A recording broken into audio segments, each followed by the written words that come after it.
Hey guys, Eric here. Thank you so much for tuning in to today's episode.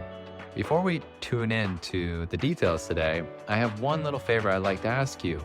Are you listening to this on Apple Podcasts or Spotify? If you are, and if you haven't done it already, it would be so helpful to Anita and I if you could leave a 5-star review. It could just be putting 5 stars or even writing down something that you really enjoyed and learned from the episodes that you've heard so far. This kind of help would really improve our ability to give you better content and also to help other people find out about Taiwanica. So if you wouldn't mind taking just a few moments to do that if you haven't already, we would greatly appreciate it. Thank you so much, and we really hope you enjoyed today's episode. Excited. Yeah, and it's supposed to be... I've been to one. I went to the one for... With another woman. My mother. And she had no idea, by the way, that I was taking her to that island. And she's like, where are we going? We went on these really small trains in the middle of Japan. She's like, I don't know where we're going. Where are you taking me? So you're going to love it. This is episode 55, talking about Japan. Why is it so good? So good. Hello everybody, welcome to Taiwanica. My name is Anita. I'm one of the hosts on Taiwanica, and today we have another person who is Japan addict. His name is Eric. Hello everybody. 大家好. Konnichiwa. My name is Eric, and I am the other host here on Taiwanica Podcast. Happy to be here again for another wonderful episode, and this is one that I am particularly fond of. Yes, I'm so excited about it, and I know that Anita is also very excited about it because we have traveled there together quite a few times. Yeah.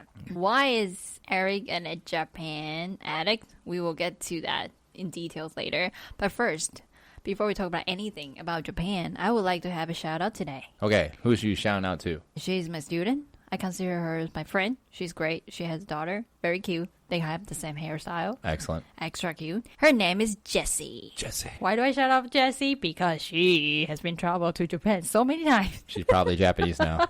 I think so. I think she traveled to Japan already 2 times, like a couple months ago. Wow. And between those 2 trips, it was just a few weeks apart, I think. Oh my God. First time was in Okinawa. Second time was in Fukuoka. Nice. And she's going to Fukuoka again.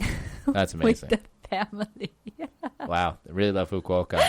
Yeah. She gave me the idea of having an episode talking about Japan because, people start traveling and Japan is our top one. I mean, for Taiwanese people to go to. So Is that right? yeah, we'd love to go to Japan. So before we dive too deep into that, I just want to give a little outline of what we're going to be talking about today. And one of the things is, Anita, what she just mentioned is basically like Taiwan and Japan.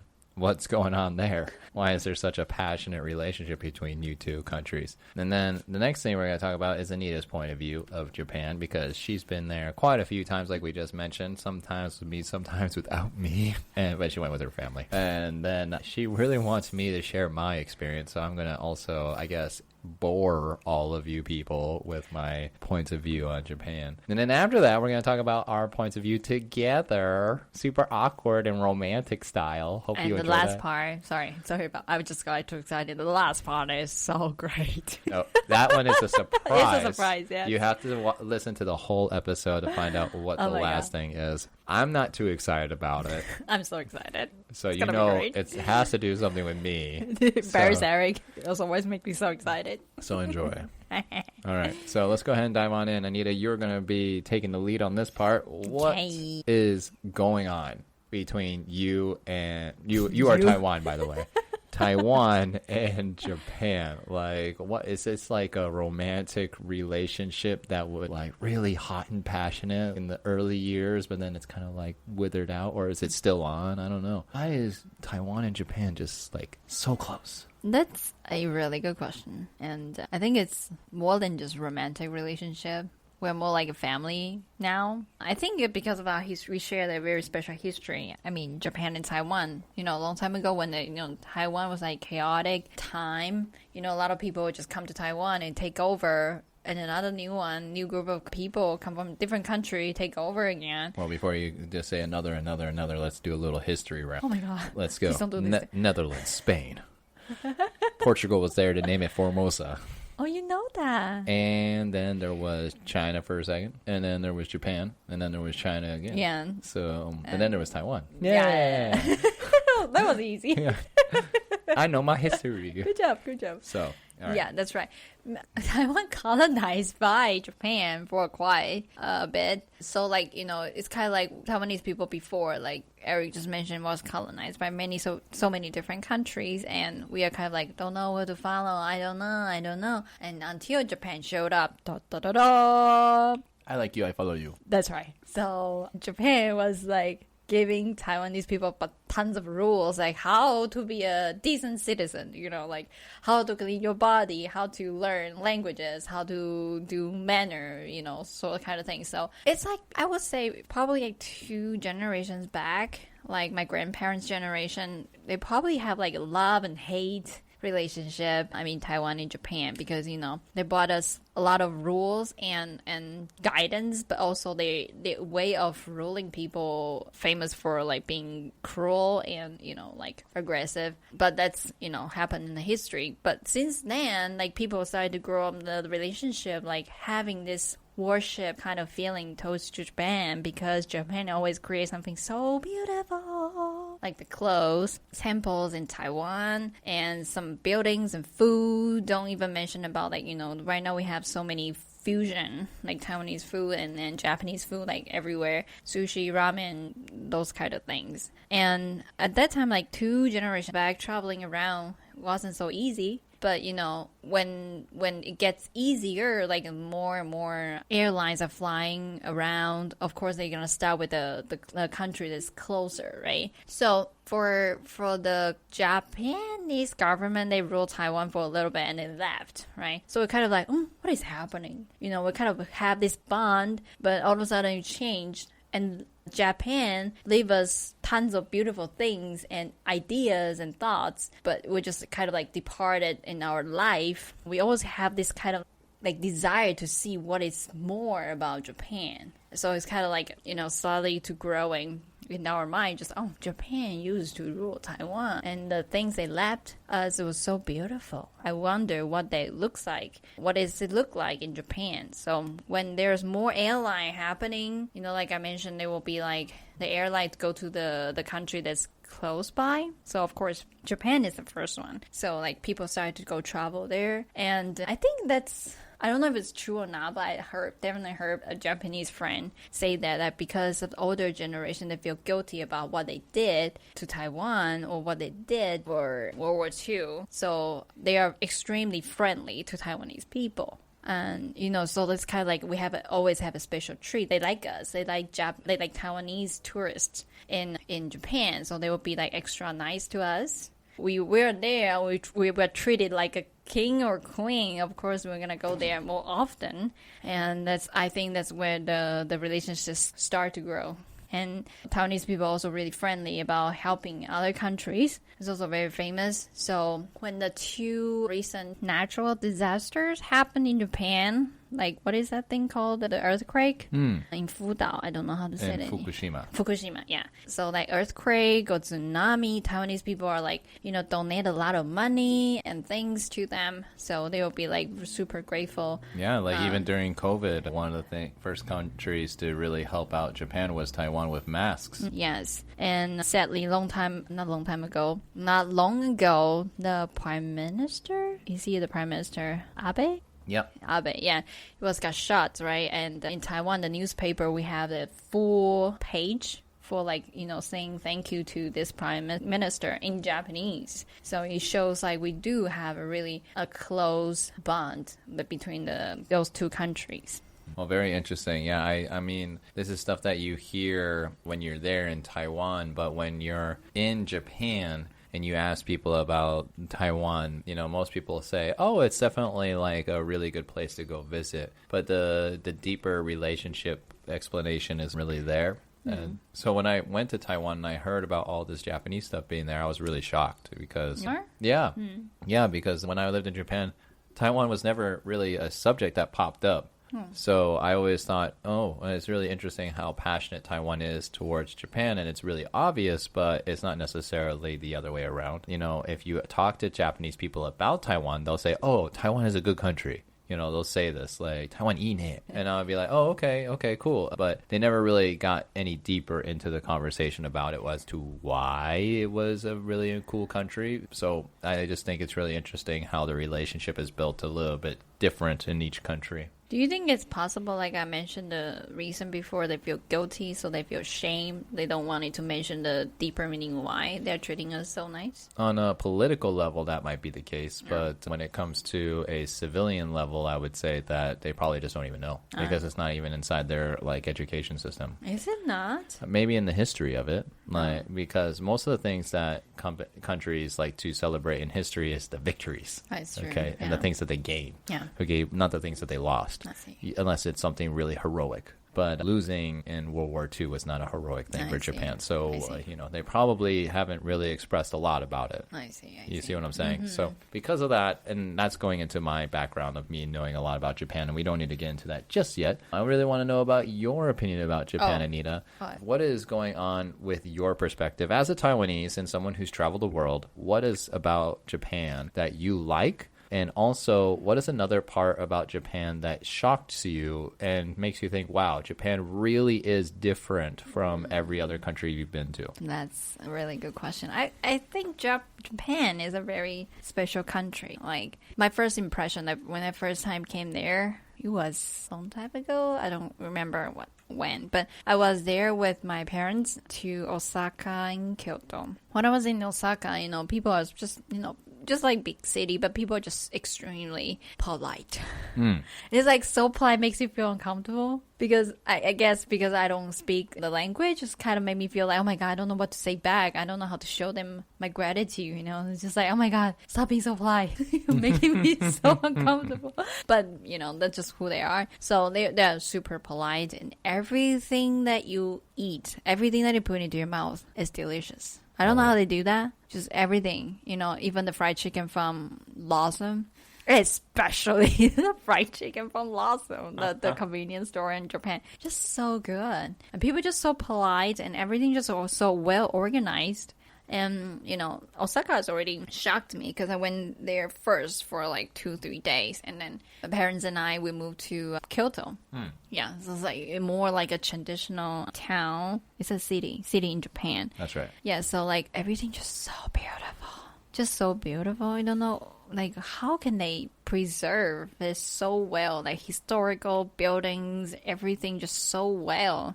And we're just so shocked. And I remember that time I booked the hostel from Airbnb. And, Airbnb usually are the person who have a house and have like extra room or something. And then they put it on the list.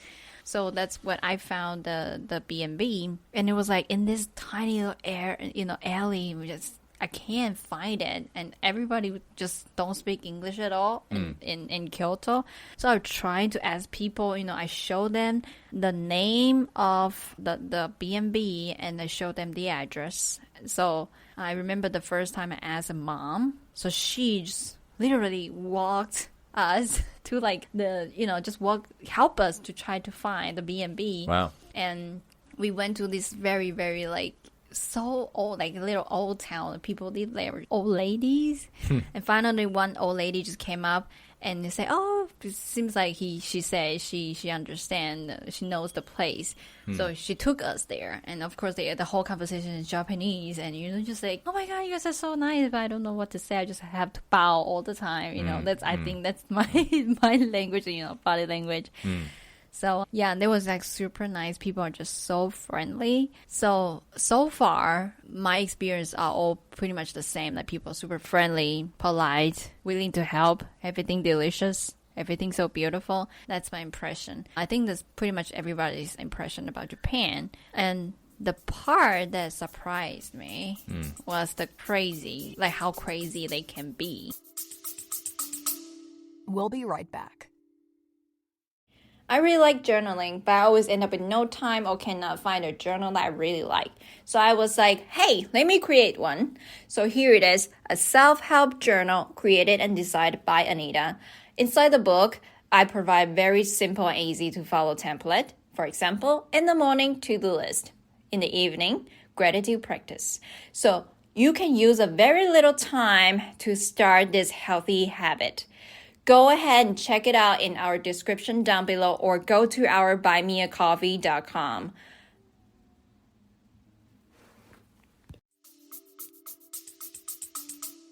What do you mean by crazy? I think that I heard it from my parents. They went to Japan way before I did. So they went there with a tour. So they had like a tour guide, and tour guide says, you look at Japanese people, they are just so friendly and polite all the time, but actually sometimes in private they are kind of have like a crazy side of them, like extremely alcoholic, or they might look very dressed up when they are going out, but maybe their house is really dirty or something like that. I was like, huh? I've never heard of it until I went to Japan. And I think in the previous episode, like how Eric and I met through Tinder. So at that time I happened to play Tinder. So I was like, let me find some friends, air quotes, in Japan.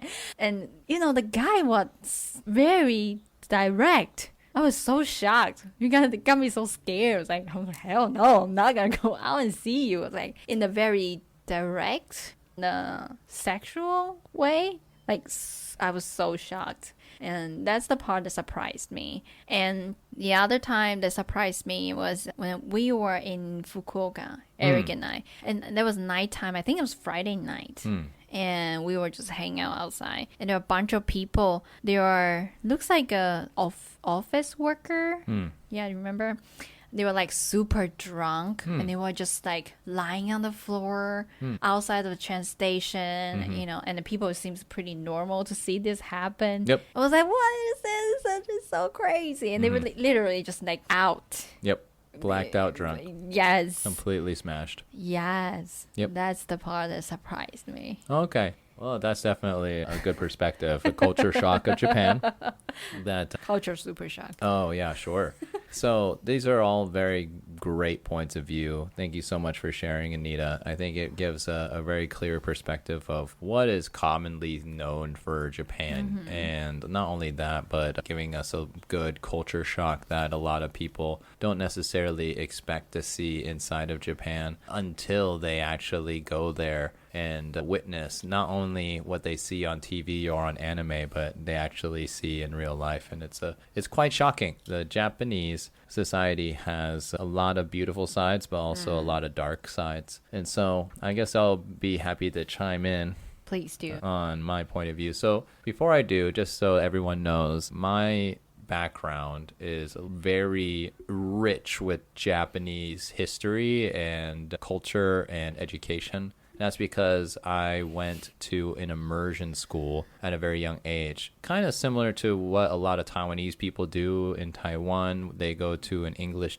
learning class or whatever. Like international, like so? Yeah, like that from a very young age. In Taiwan, it's like as early as kindergarten or earlier than that these days.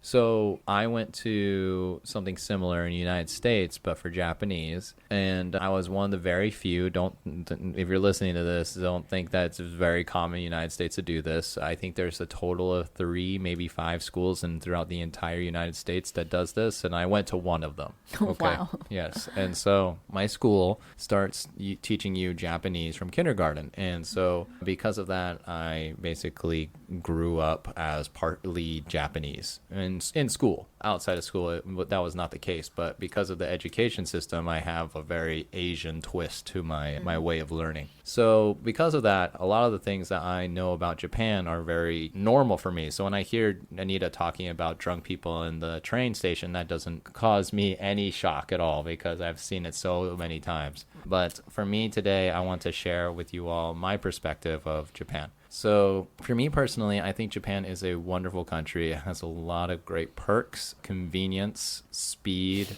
If you need anything, you can get it in Japan. Want to try anything, whether it's a video game or an entertainment of some type, Or, if you want to go see a movie inside of a little pod, or you want to get a cuddle from a lady that you've never met before, or you want to try some exotic fish like puffer fish raw, or you want to see a sumo wrestle, or do you want to take a photo with a geisha? There's just everything possible in Japan. And, it's just a beautiful place to go visit if you want to see it as on a tourist level. Okay, on a tourist level, it's wonderful. There's just so much for you to do that you literally could go there 100 times and you still would have things to do the next time, the 101th time. Okay, and especially in Tokyo. Anita's never been to Tokyo, and I've always wanted to take her there because it's just so much stuff. Yeah, This is also crazy, though. It is. It's a roller coaster. And so because of that, I think if you are considering Japan as your next stop, definitely take these into consideration. And I will also be putting a list in the description below of some of my favorite restaurants and stuff like that for you to check out. So definitely look at that. But right now, just want to share some of my favorite places in Japan that I think a lot of people would never consider going to. So one of the things that I really love about Japan is that there are not only big cities, but there's also lots of natural scenes. And a lot of people, when they go travel to Japan for the first 5 or 6 times, they always go to big cities like Osaka, Tokyo, Kyoto. And these are great, but you're missing out on a ton of stuff. So one of the biggest things that I think would be great for you to explore is to be able to go check out places like, there's a place called Nara, and that's a place that has a bunch of deer. And Anita has been there before, and basically you have a bunch of deer. They chew my purse. Yeah, they attack you for food. And I've seen them attack children. Oh my goodness. So don't bring your children. It's not kids friendly. Yeah. But what you do though is that if you offer them food, they're supposed to bow. Okay, so Really? Yeah. They're supposed to bow? Yeah, so you bow to it I with see. the food. It will bow back, and then you feed it. That's so cool. That's like the sequence. So if you want to try that, you can go ahead and try it. It's just called Deer Temple. You can look it up on your Google Map. Yeah. I think Nara is also one of the top places people go to in Really? Taiwan. Yeah, like Osaka, Nara, and Kyoto. Oh, really? But Oh, we definitely didn't know that you could bow to the deer. you can bow to a deer. That They'll is bow so back. cool. Yeah. Yeah, it's really interesting. And then, so places that are less common or less commonly known, I guess I should say, that you should definitely check out is Hiroshima. Hiroshima is famous for the atomic explosion during the World War, but that's basically all it's famous for. But if you go there, you can see some really cool places. Like one of the most famous places is called Miyajima. And Miyajima is, if you are familiar with the Japanese word tori, it's just the big red thing, the bridge that you can see. It's called 鸟居. Oh, okay, there you go. And so that is the biggest one is in Hiroshima, and it's on its own little island. And I took Anita You there. took me there. Yeah, Yeah. my memory just came back. I was gonna say, oh. Yep. And so this is a really wonderful place to go because you could see something that all Japanese people, when they're young, are told you have to go to at least once. It's kind of like the bucket list in Japan. That's cool. Yeah. So if you have any extra journeys that you want to do outside of city life, that would be a really good one. I remember the place is really beautiful. Like shockingly beautiful. I love the place. And the best thing is that it's different every season. So if you go during the winter, there will be snow. If you go during the fall, which is my biggest recommendation, you can see momichi, and in English that's just like the red leaf, maple leaf trees, because all around the place of Miyajima is those trees, and so all you'll see is just pure red around this tori, or this, what do you call it, 鸟居. And they also have really good desserts that are in the shape of a maple leaf. Oh my goodness. Yes, it's super great. But there's one more place, and it's actually a couple of places combined into one that I want to recommend today. And that is, in Japan, there are a lot of islands, and a lot of them are not inhabited by people, but they are inhabited by something else. And some of them are inhabited by animals, and some of those animals are bunnies, foxes, and cats. That's so I think there's also cute. dogs. But, Oh my God. But yeah, these are really fun little islands that most people have maybe heard of, but they're not too sure how to get to. it's really easy. Just take a train and we'll find on your Google map first, and then take a train. In Japan, they have all the routes inside of Google Maps to take you there. And you just go over there, follow the signs that either have bunnies, foxes, cats, or dogs on them. And then you can basically ride a little boat and you'll go onto an island and ta-da! There's animals everywhere. That's so cute. Yeah, I haven't taken Anita to one of those yet, but I've been meaning to take her there. And Very excited. yeah, and it's supposed to be. I've been to one. I went to the one for With another woman. my mother, and she had no idea, by the way, that I was taking her to that island. And she's like, "Where are we going?" We went on these really small trains in the middle of Japan. She's like, "I don't know where we're going. Where are you taking me?" So you're gonna love it. It's like, "Are you sure?" It's like, "Yeah." Okay, so we just keep going, and she didn't realize that the closer we got to Bunny Island, the more signs of bunnies around us there were. She didn't notice there were so many bunnies. So I was just like, "Nee." And so we just get closer and closer, and we go into the store, and I buy little carrots and celery. She's like, "Why are you buying carrots and celery?" It's like, "You'll find out." Okay. And then finally, right before we get on the boat, there's just a giant bunny in front of the boat. And it's just impossible to avoid. Impossible to avoid. It's just like, why is there a giant bunny? It's like, oh, and you'll find out. But there's a big video that was telling them about Bunny Island. So it's like, oh my God, are we going to an island full of bunnies? I was like, yep. And so she had a great time. It was so much fun and just an unforgettable experience. These are the fun little things that you can do when you're in Japan. So that's from my traveling point of view. Now, cultural shock point of view, I want to share this one little thing about Japan is something that Anita just brought up, and I'm going to get a little bit deeper into it. So Japanese people, when you meet them, and they're not your friend, they're kind of like a stranger on the street or whatever, they are more than happy to be helpful, friendly, and open with you. But there is a reason behind that. Inside of Japanese culture, there are two very important words when Japanese people are growing up, and they learn these two words very well so that when they are building relationships with people, they use either one of these. So I'm going to explain both of them now. The first one is called tatemae, and that in Chinese is called 见钱. So 见 like 大楼, like 你会那个建立 那个建, okay? And then 埋就是前面的前, okay? Okay, and then the other one is honne, and then this in Chinese is called 本音, so like 本人的本, and then like 录音的音, okay? So these two words represent how someone expresses themselves to someone else. So if I use tatemae, the first one I mentioned, this is them presenting society standards, okay? But then second one is representing them personally, okay? So if we talk about tatemae, the first one, they're going to be like that classic Japanese that you see anywhere on TV, anywhere in movies, and anywhere.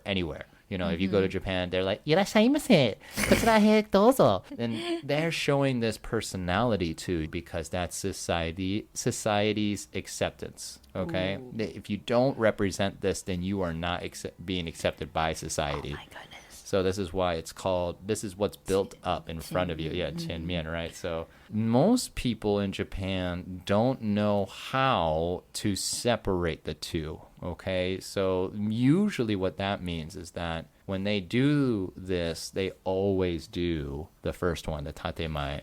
Now let's talk about the other one, the honne. This is their true voice. Okay, this is where things like going out and getting drunk with your coworkers every week is really important for building relationships, because when they get drunk, somehow the tatemae gets put down. Okay, like the wall is down now. And so now that the wall is down, the honne, like the true voice, is coming out. Showing up. Yeah, starting to show up. They're being who they really are. They're having a great time. They're being themselves. And this is why in society, going out to drink with your coworkers at the end of every work shift is almost mandatory in some companies, because this is the only way for you to get the honne, the natural part of themselves, out. So this is a really interesting phenomenon that you do not see in any other country. That's true. Yeah. And so one of the things is that, like I mentioned, is that people go to so extremes that they never talk about their honne, and they never do their second one. And so what happens? You get these really messy houses. You get these really crazy activities that they do. You know, they do really risky things, you know, with their bodies or, you know, stuff like that, or gamble a lot, you know, because they never have a way to express who they really are. Oh, God. And this is a big problem in Japanese society. It's also intense. And that's why you get a lot of really depressing books and novels and stuff like that, and movies and like emo stuff, and all this stuff really starts to come out. Or why people don't have children in Japan, or why is the society getting older and older but there's no new babies around. You know, it's just a huge problem in Japan, not United States. In the United States we love babies, but in Japan this is a huge issue. So this is just one of the tips of the iceberg of my studies of Japan. Wow. But since you brought it up, I decided to share that today. Thank you so much for sharing. That's really great. Thank you very much for sharing. It's very insightful. I think they also like don't like the two words you just say. Most of the time they don't really talk about who they really are, right? Like it's really, really, really hard to see who they really are, like from the personal level. So That's absolutely right. right. Wow. And the only people who really know how to express this are people who either are aware of this issue, or people who have traveled around the world and like actually been experienced the different cultures, or they're teachers themselves and they actually, like I said, are exposed to this kind of knowledge. But in general, Japanese people are not aware of these two words. And so because of that, they all just kind of get this impression that if I'm a good Japanese, I will always tatemae, the first word I said. But then the only way that they feel like they can be themselves is with those extremes. So it's a really scary situation that I think Japanese people are still trying to figure out how to handle. Yeah. Wow. Yeah. Thank you so much for sharing. No, absolutely. And so, like I mentioned, that this is just one thing that I know about it. And knowing Japanese, I've learned that being accepted in a Japanese society is really difficult as it is. I mean, not only for Japanese people, for foreigners, it's like even harder. You know, you can go into Japan, you can work your butt off, you can devote yourself to that country, but you will always have this like the considered outsider persona, and it's a really hard thing to swallow because you have to accept that no matter what, Japanese people have a standard that's so high that very few people, including Japanese people, are capable of meeting. So it's a beautiful country to visit, but just me personally, I don't want to live there ever again. You so dark. Yeah, well, I mean, I'm just representing Japan. Just kidding. Yeah, But yeah, that's really good. Yeah. That's really good. No, but you know, I lived in Japan for 2.5 years. I lived in Tokyo for 6 months. I lived in Shimane, which is a very small place in No Japan. one land. Yeah, no one land. More rice fields than there are people land. And it was a beautiful place, and the people there were so friendly, and I loved my job. I met lots of kids, and I was one of the only foreigners in the whole entire town. There was only 3 foreigners there, and there were 2,000 people in the whole town. So everyone saw me, and they're like, "Hey, Kaiji, why go red?" White. Yes, I teach you all the time. I know you. I know your brother. I know your mother works at the grocery store, okay? It's like I know literally the whole family. So much so that they take me. They say, "Hey, Waiko-ren." I'm just like, "You know my name. I know your name." Oh my god. Yeah, so it's a really interesting situation. And you know, people are going to be accepting and loving, but there's always like that barrier, right? Exactly. And so it's something that you just have to come and grow and accept, and you know, not care about it. And so yeah, Japan is a wonderful place if you do decide to want to go farther than doing tourism there and actually want to go there to study or travel, or I mean live there. Do it. I mean, you'll definitely have so much culture shock that you'll be like, who am I? You know, because I left Japan and moved to Taiwan. I was like, I don't even know who I am anymore, because like I felt like a completely different person. I was so Japaneseified, you know, I was like being so passive and polite all the time. Anita can tell you, I was just so kind to everybody around me. And I was just like, but at the same time, I was like, I don't know why I'm doing it. Oh my god. Yeah. So What did Japan do to you? yeah, well, it's a very interesting place. And so, yeah, it also has a lot of fun things. Okay, so now we're going to share something special Exclusive. about us. Oh. Are you going to share the things I wanted to share? I don't know. I don't know. Are we go? We haven't prepped for this part, so this is going to be a surprise for us as well. So one of the things that I really wanted to share about Japan with Anita and I is our trip to Osaka together. Yeah, it's the same. Oh, it is? Yeah. Okay, well then I'll let you say that because it's super cheesy and corny. Oh my goodness. But before you do, since I'm on the roll, I'm going to go ahead and say mine, different one. And that is going to Kyoto. Oh, Okay. And also going to the land of nowhere where I used to live. Oh my God. Okay, so first is Kyoto. A lot of people who go to Japan always say, yeah, let's go to Kyoto. Let's go to Jingdu. Yeah, man. It's great. Hold on there, buddy. So there are certain things about Kyoto that you really should know before you go. Okay, if you're a lady and you want to go to Kyoto, you have to try wearing a kimono when you're there. How do you say kimono? Kimono. In Chinese. I'm sorry.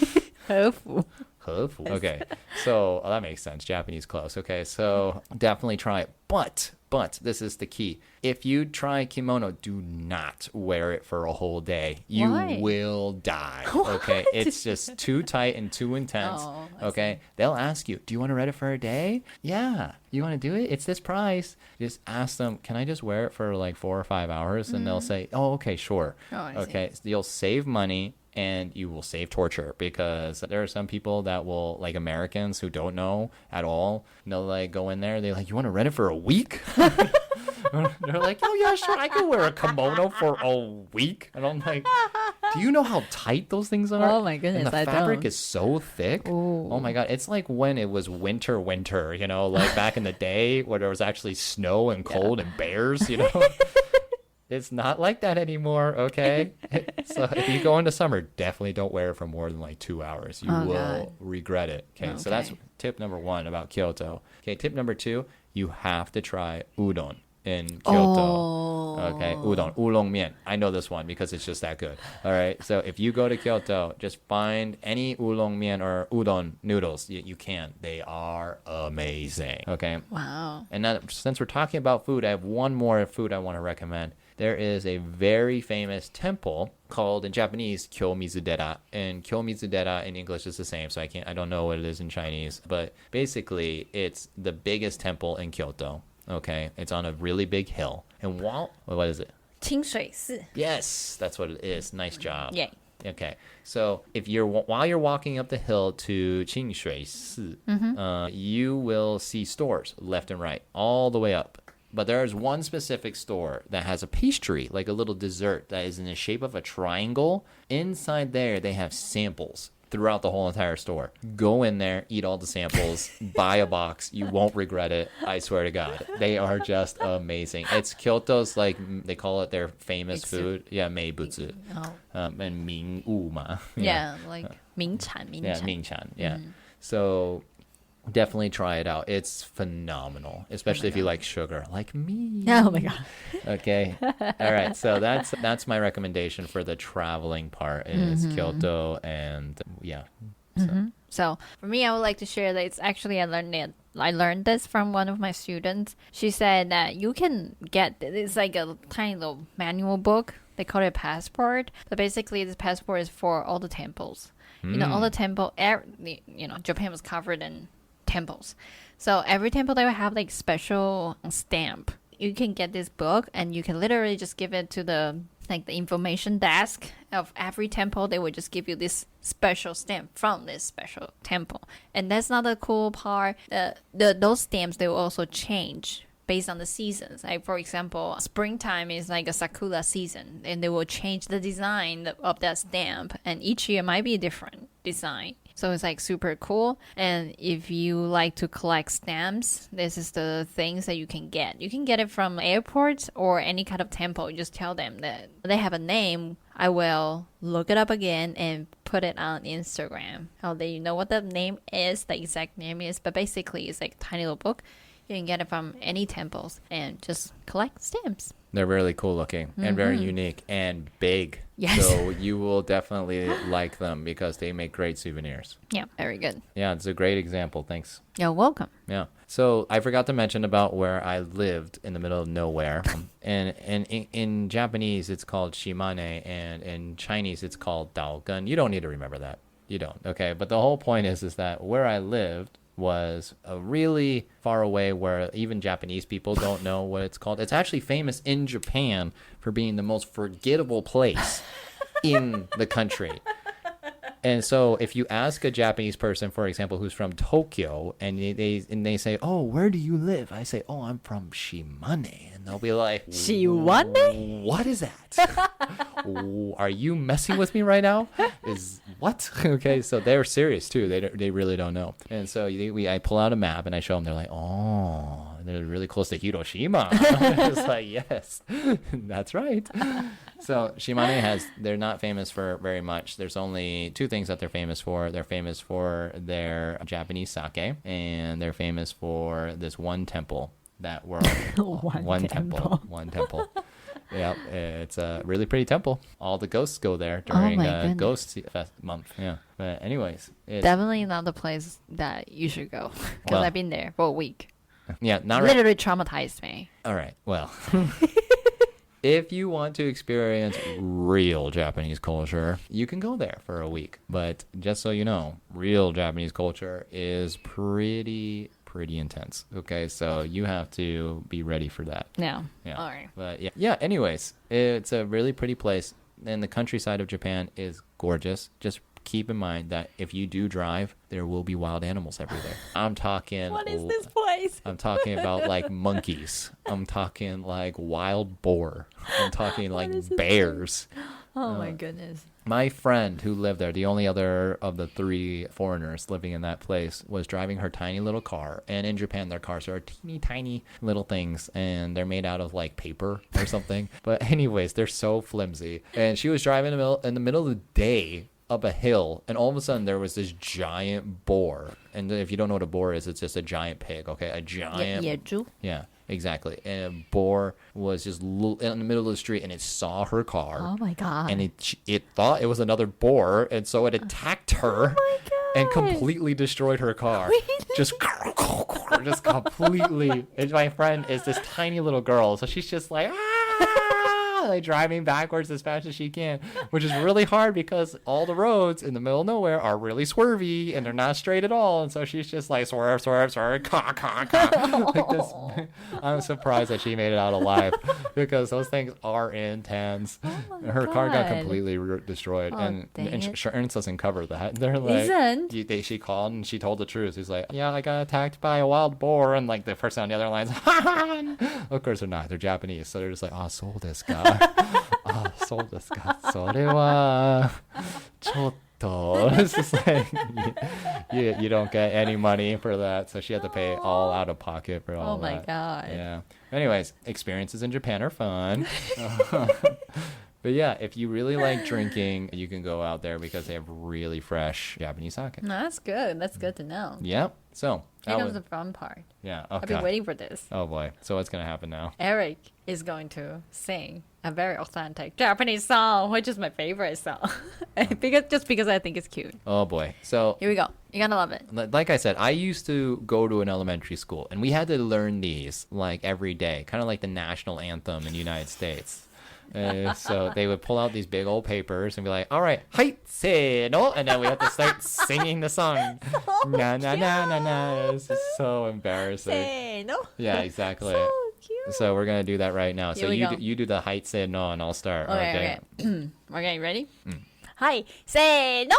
バナナが一本ありました。青い南の空の下。子供二人いてそりゃと。バナナがするんで飛んでった。バナナはどこに行ったかな。バナナンバナナンバナナナン。いいね。ありがとうございます。You said it's just so cute. I remember this one time we went to karaoke. Yep. In Taiwan with my friends, and the first song that Eric sang there was another Japanese weird song. Yeah, there's just a lot of weird Japanese songs. It's just like so I think it was funny. just like the alphabet in Yeah, Japanese. like ai ue o. Yeah. So something like that. Yeah, it was just really crazy. Yeah. Mana mana. My friends are entertained for this for sure. They'll never forget it. That was the whole point. You remember Eric when he did the A Iue O song? すごい. So crazy. 超猛的. Yeah. All right. It's fun. Yeah. Well, I hope you enjoyed today's episode. If you did, please share it, like it, tell your friends on Facebook about it, talk to us on Instagram and buymeacoffee.com/Taiwanica. That's right. Well, we'll see you. next time. Next time. All right. Bye-bye. Bye. Thanks so much for tuning in to Taiwanica. If you're enjoying the show, please feel free to rate, subscribe, and leave a review wherever you listen to your podcasts. That helps others find the show, and we greatly appreciate it. Thanks again for listening, and we'll catch you in the next episode.